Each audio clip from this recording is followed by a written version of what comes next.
18장 성관계에 관한 규례. 하나님께서 모세에게 말씀하셨다.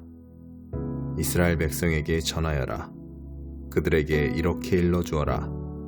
나는 하나님, 너희 하나님이다. 너희는 전에 너희가 살던 이집트 땅의 사람들처럼 살지 마라. 내가 너희를 이끌고 갈 가나안 땅의 사람들처럼 살아서도 안 된다. 너희는 그들이 하는 대로 하지 마라. 너희는 나의 법도를 따라 살고 나의 규례를 지키며 살아라. 나는 너희 하나님이다. 너희는 나의 규례와 법도를 지켜라. 이것을 지키는 사람은 그로 인해 살 것이다. 나는 하나님이다. 가까운 친족과 동침하지 마라. 나는 하나님이다. 내 어머니와 동침하여 내 아버지를 욕되게 하지 마라. 그녀는 내 어머니이니 그녀와 동침해서는 안 된다. 내 아버지의 아내와 동침하지 마라. 그것은 내 아버지를 욕되게 하는 짓이다. 내 아버지의 딸이든 내 어머니의 딸이든 한 집에서 태어났든 다른 곳에서 데려왔든 내 누이와 동침하지 마라. 내 아들의 딸이나 내 딸의 딸과 동침하지 마라. 그것은 내 몸을 욕되게 하는 짓이다. 내 아버지의 아내가 낳은 내 아버지의 딸과 동침하지 마라. 그녀는 내 누이이다. 내 아버지의 누이와 동침하지 마라. 그녀는 내 고모이며 내 아버지의 가까운 친족이다. 내 어머니의 자매와 동침하지 마라. 그녀는 내 이모이며 내 어머니의 가까운 친족이다. 내 숙부의 아내와 동침하여 내 아버지의 형제 곧 내 숙부를 욕되게 하지 마라. 그녀는 내 숙모다. 내 며느리와 동침하지 마라. 그녀는 내 아들의 아내이니 그녀와 동침하지 마라. 내 형제의 아내와 동침하지 마라. 그것은 내 형제를 욕되게 하는 짓이다. 한 여자와 그 여자의 딸과 아울러 동침하지 마라. 그녀의 손녀들과도 동침하지 마라. 그들은 그녀의 가까운 친족이다. 그것은 사악한 짓이다. 내 아내가 살아있는 동안에 그녀의 자매를 첩으로 맞아 동침하는 일이 없게 하여라. 월경 중이라 부정한 상태인 여자와 동침하지 마라. 내 이웃의 아내와 동침하지 마라. 그녀 때문에 내 자신을 욕되게 하지 마라. 내 자녀를 몰렉 신에게 희생제물로 불살라 바치지 마라. 그것은 분명 내 하나님을 모독하는 짓이다. 나는 하나님이다. 여자하고 하듯이 남자와 동침하지 마라. 그것은 역겨운 짓이다. 짐승과 교접하지 마라. 짐승으로 내 자신을 욕되게 하지 마라. 여자도 짐승과 교접해서는 안 된다. 그것은 사악한 짓이다. 이 모든 일 가운데 어느 곳으로도 너희 자신을 더럽히지 마라. 내가 너희 앞에 있는 땅에서 쫓아낼 민족들이 그와 같은 일을 하다가 더러워졌고 그 땅도 더러워졌다. 나는 그 죄악으로 인해 그 땅을 벌했고 그 땅은 거기에 살던 사람들을 토해냈다. 너희는 본국인이든 외국인이든 나의 규례와 법도를 지켜야 한다. 너희는 이 역겨운 짓들 가운데 어느 하나라도 행해서는 안 된다. 너희가 오기 전에 그 땅에 살던 사람들이 그 모든 짓을 행하여 그 땅을 더럽혔다. 너희마저 그 땅을 더럽히면 그 땅이 너희 앞서 살았던 민족들을 토해냈듯이 너희도 토해낼 것이다. 이 역겨운 짓들 가운데 어느 하나라도 행하는 자는 자기 백성 가운데서 끊어질 것이다. 너희는 내 명령을 지켜라. 너희가 오기 전에 행해졌던 역겨운 짓들 가운데 어느 하나라도 행하지 마라. 그런 짓으로 너희 자신을 더럽히지 마라. 나는 하나님, 너희 하나님이다. 22편 다윗의 시. 하나님, 하나님, 나의 하나님, 어찌하여 나를 이토록 외딴 곳에 버려두십니까? 고통으로 몸을 웅크린 채 종일토록 하나님께 부르짖건만 응답이 없습니다. 한마디도. 나 밤새 하나님께 부르짖으며 몸을 뒤척입니다. 그런데 하나님, 주께서는 이스라엘의 찬양에 몸을 맡긴 채 내 공경을 남의 일처럼 여기십니까? 주께서 우리 조상들과 함께 하셨음을 잘 압니다. 그들이 주께 도움을 구했고 주님은 응답하셨습니다. 그들은 주님을 신뢰하며 행복하게 살았습니다. 그러나 나는 하찮은 몸, 밟혀 으스러지는 지렁이, 모두가 나를 놀립니다. 내 모습에 얼굴을 찌푸리고 고개를 가로젓습니다. 하나님이 저자를 어떻게 하는지 보자. 하나님이 저자를 그리 좋아한다니 어떻게 도우시나 보자. 주님은 내가 태어나던 날 나를 받아주신 분, 어머니의 젖가슴에 나를 안겨주신 분, 모태에서 나온 나를 품에 안으신 그때부터 지금까지 줄곧 나의 하나님이셨던 분. 그런데 이제 주께서 나를 멀리 떠나셨고 고난이 바로 옆집으로 이사를 왔습니다. 도움의 손길 더없이 간절합니다. 황소떼가 내게 달려듭니다. 미친 듯이 날뛰며 몰려옵니다. 이동하는 물소떼처럼 뿔을 바싹 낮추고 콧김을 내뿜습니다. 나는 걷어채어 엎질러진 물동이, 내 몸의 뼈마디가 모두 어그러졌습니다. 내 마음은 속에서 녹아내린 한 방울 밀랍. 나는 해골처럼 바싹 말랐고 혀는 거뭇하게 부어올랐습니다. 저들이 땅에 묻으려고 나를 때려눕혔습니다. 이제는 들깨무리가 달려들고 폭력배들이 떼지어 공격합니다. 내 손발을 옴짝달싹 못하게 묶어 우리에 가둡니다. 앙상한 몸으로 우리에 갇힌 나를 지나가는 사람마다 쳐다봅니다. 그들이 내 지갑과 겉옷을 빼앗고 내 옷을 차지하려고 주사위를 던집니다. 하나님, 지체치 마시고 나를 구해주소서. 어서 나를 도와주소서. 저들이 내 목을 치지 못하게 하소서. 저 잡종개들이 나를 삼키지 못하게 하소서. 주께서 속히 오시지 않으면 나는 가망이 없습니다. 황소들에게 바치고 사자들의 먹이가 되고 말 것입니다.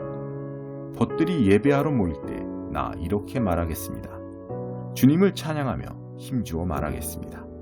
너의 하나님을 예배하는 이들아, 할렐루야를 외쳐라. 너희 야곱의 아들들아, 그분께 영광을 돌려라. 너희 이스라엘의 딸들아, 그분을 찬양하여라. 너희가 학대당할 때 그분은 한 번도 너희를 저버리거나 외면하신 적이 없다. 다른 일 보느라 자리를 뜨지 않으셨다. 바로 그 자리에 계셨고 귀 기울여 들으셨다. 이 큰 예배 모임에서 찬양의 기쁨을 알았습니다. 내가 서원했던 일을 바로 이 자리, 하나님을 예배하는 이들 앞에서 이행하겠습니다. 불황자들이 하나님의 식탁에 앉아 배불리 먹는다. 하나님을 찾는 모든 이들이 여기서 그분을 찬양한다. 마음껏 즐겨라. 머리부터 발끝까지 절대 멈추지 마라. 온 땅에서 사람들이 제정신을 차리고 황급히 하나님께 돌아온다. 오랫동안 보지 못한 가문들이 그분 앞에 나와 엎드린다. 하나님께서 권자에 앉으셨다. 이제부터는 그분께서 결정권을 쥐신다. 힘있는 자들이 그분 앞에 나와 경배한다. 가난하고 힘없는 이들도 모두 나와 경배한다. 어중이 떠중이들도 덩달아 경배한다. 우리 자녀와 그 후손들이 이 예배에 참여하리니 주님의 말씀이 대대로 전해지리라. 잉태전의 아기들도 하나님의 말씀하신 대로 행하신다는 복된 소식 듣게 되리라.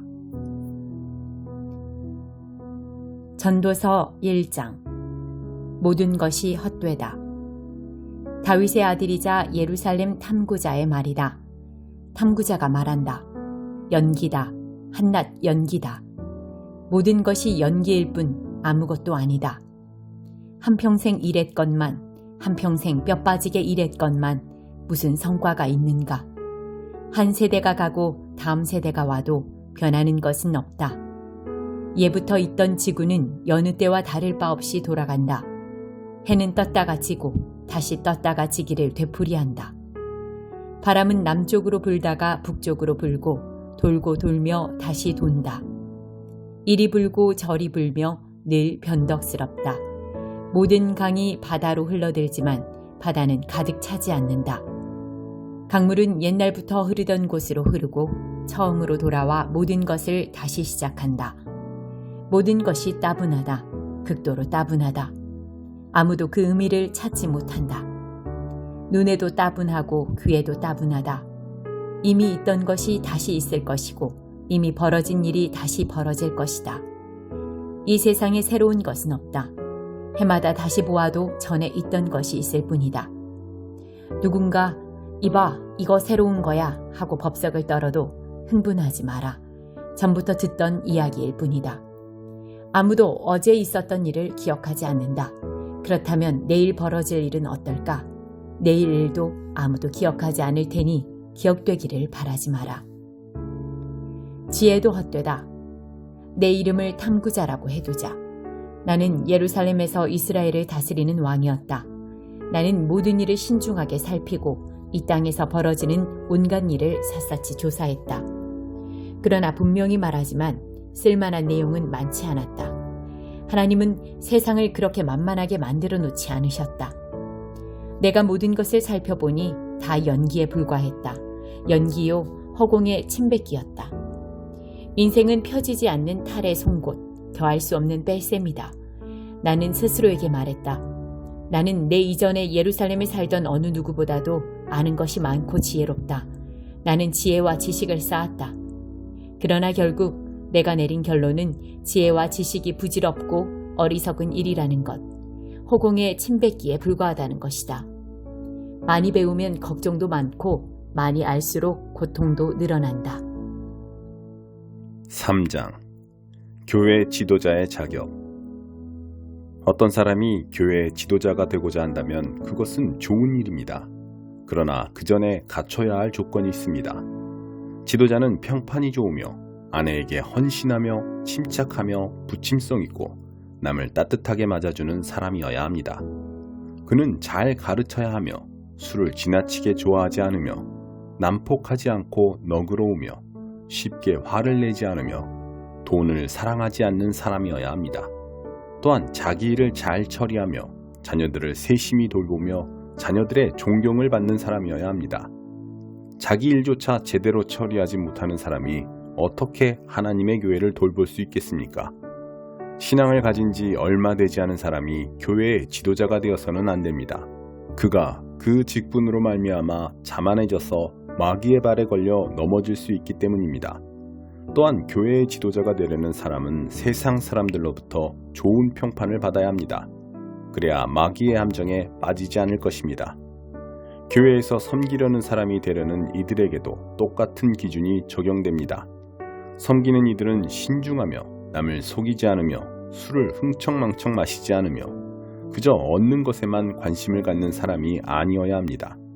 또한 믿음의 비밀 앞에 경건하며 자신의 직분을 이용해 이익을 도모하지 않는 사람이어야 합니다.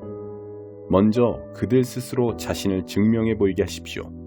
그것이 입증될 때 그들에게 일을 맡기십시오. 여자라고 해서 예외가 아니며 똑같은 자격 요건을 갖춰야 합니다. 신중하며 신뢰할 만하며 입이 험하지 않으며 술을 지나치게 좋아하지 않는 사람이어야 합니다. 교회에서 섬기는 이들은 배우자에게 헌신하며 자녀들을 세심히 돌보며 부지런히 자기 일을 살피는 사람이어야 합니다. 이 섬김의 일을 하는 사람들은 큰 존경을 받으며 예수를 믿는 믿음의 참 자랑거리가 될 것입니다. 나는 곧 그대에게 가기를 바라지만 지체될 경우를 대비해 이렇게 편지를 써보냅니다. 그 이유는 그대가 살아계신 하나님의 교회이자 진리의 요새인 하나님의 가족 가운데서 이 일을 어떻게 처리해야 하는지 알려주려는 것입니다. 그리스도인의 삶은 우리의 이해를 훨씬 넘어서는 위대한 비밀이 아닐 수 없습니다. 다음 몇 가지 사실은 너무도 분명합니다. 그분은 사람의 몸으로 나타나시고 보이지 않는 성령에 의해 의롭다고 인정받으셨으며 천사들에게 보이셨습니다. 모든 사람 가운데 선포됨으로 온 세상이 그분을 믿었고 그분은 하늘 영광 속으로 들려 올라가셨습니다.